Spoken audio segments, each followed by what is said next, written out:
Moby Dick by Herman Melville. Chapter 21. Going Aboard. It was nearly 6 o'clock, but only gray and perfect misty dawn, when we drew nigh the wharf. "There are some sailors running ahead there, if I see right," said I to Queequeg. "It can't be shadows. She's off by sunrise, I guess. Come on!" "Avast!" cried a voice, whose owner at the same time, coming close behind us, laid a hand upon both our shoulders, and then insinuating himself between us, stood stooping forward a little, in the uncertain twilight, strangely peering from Queequeg to me. It was Elijah. "Going aboard?" "Hands off, will you?" said I.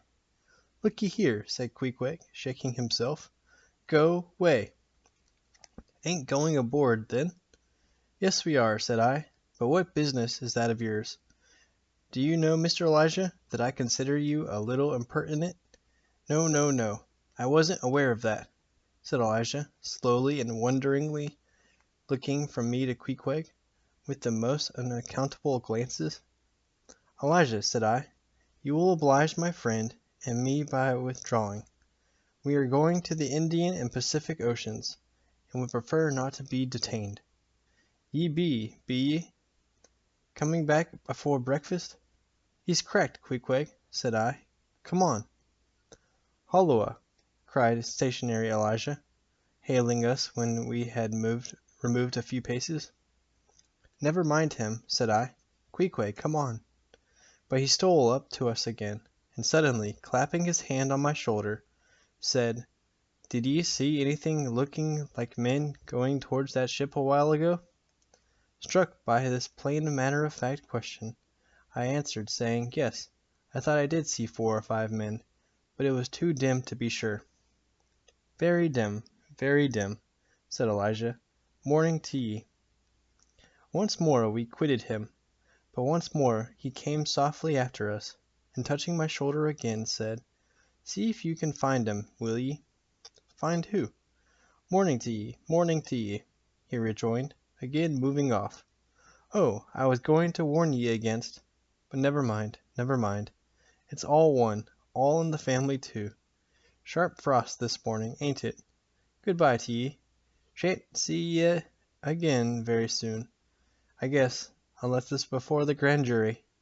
And with these cracked words he finally departed, leaving me, for the moment, in no small wonderment at his frantic impudence.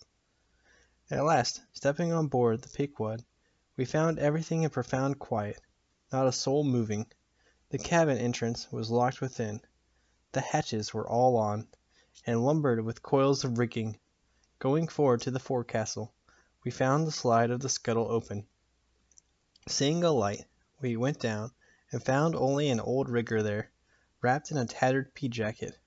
He was thrown at whole length upon 2 chests, his face downwards, and enclosed in his folded arms. The profoundest slumber slept upon him. "Those sailors we saw, Queequeg, where can they have gone to?" said I, looking dubiously at the sleeper. But it seemed that, when on the wharf, Queequeg had not at all noticed what I now alluded to. Hence I would have thought myself to have been optically deceived in that matter, were it not for Elijah's otherwise inexplicable question. But I beat the thing down, and again marking the sleeper, jocularly hinted to Queequeg that perhaps we had best sit up with the body, telling him to establish himself accordingly.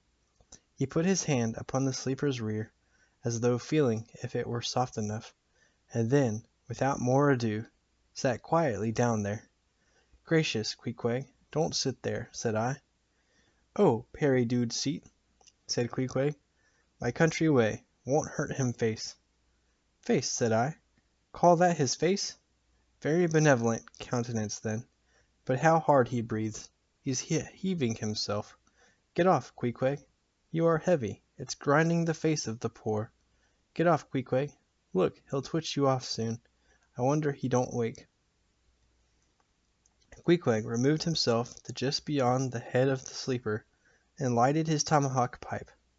I sat at the feet. We kept the pipe passing over the sleeper, from one to the other.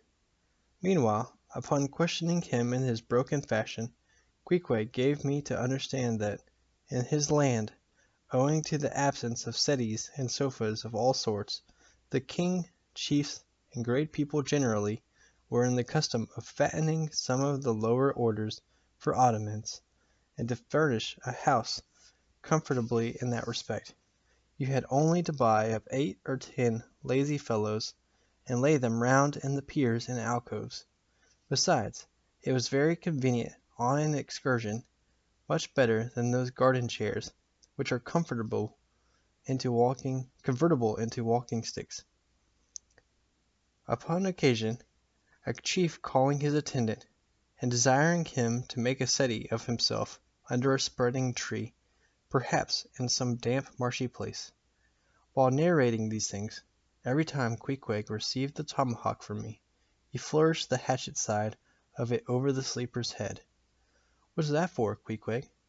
"Perry easy killee. Oh, perry easy."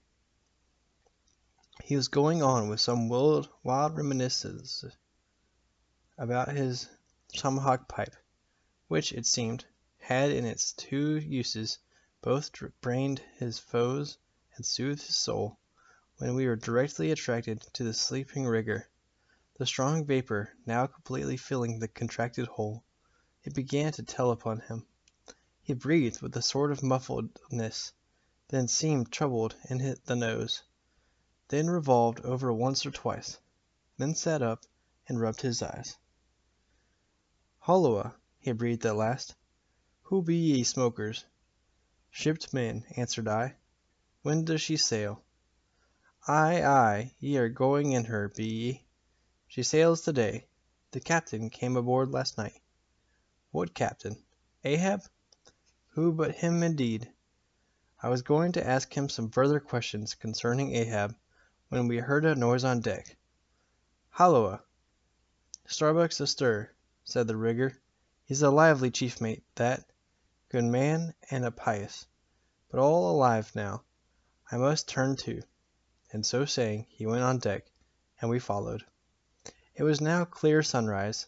Soon the crew came on board in 2s and 3s. The riggers bestirred themselves. The mates were actively engaged, and several of the shore people were busy in bringing various last things on board. Meanwhile, Captain Ahab remained invisibly enshrined within his cabin.